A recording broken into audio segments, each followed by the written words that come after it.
Le fait de ne pas faire de travaux aujourd'hui, c'est compromettre notre avenir.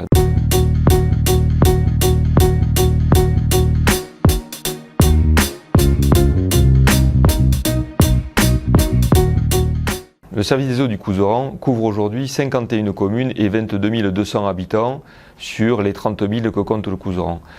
Il est bâti sur des structures qui ont été construites à la période d'après-guerre. C'est un réseau gravitaire, c'est-à-dire qu'on capte en montagne ou sur des zones de piémont et ensuite par un réseau gravitairement on va venir desservir un ou plusieurs réservoirs par village et du réservoir on va alimenter l'ensemble des abonnés du village.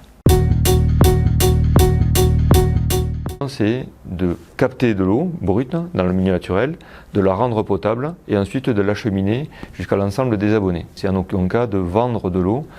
On a simplement le service qui est assis sur le principe de plus vous consommez, plus vous allez participer au service.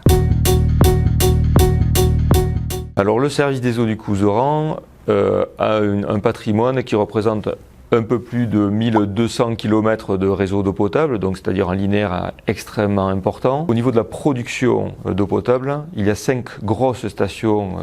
Pour 2 d'entre elles, ce sont des torrents de montagne que l'on capte et donc on potabilise cette eau-là. Et pour 3 autres, ce sont des grosses sources que l'on capte et qui sont traitées sur ces stations et envoyées sur un réseau structurant. Ça fait 70 ans maintenant que ces infrastructures existent et donc maintenant on est au moment crucial du renouvellement de ces installations et donc on essaye chaque année de faire un gros volume de réseau. Ça coûte cher, c'est sous nos pieds, on ne le voit pas, mais c'est complètement indispensable. Aujourd'hui, on vise un linéaire qui est compris entre 10 et 15 km de réseau par an, donc ce qui est considérable. Donc ça représente des volumes d'investissement qui sont de l'ordre de 2 millions d'euros par an. Et à côté de ça, on a les installations, les captages, les périmètres de protection. Et donc, des grosses stations ont été récemment renouvelées. Mais l'ordre d'idée d'investissement sur une grosse station, c'est 2 millions d'euros.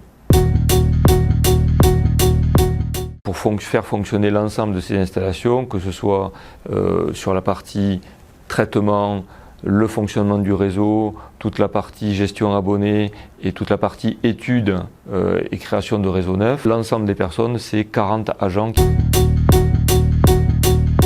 Pour gérer un si grand réseau, on est doté d'équipements de contrôle et de mesure. Donc on a un certain nombre de capteurs répartis sur l'ensemble du territoire qui nous permettent d'être alertés, par exemple une fuite, et d'intervenir avant que les gens soient en manque d'eau.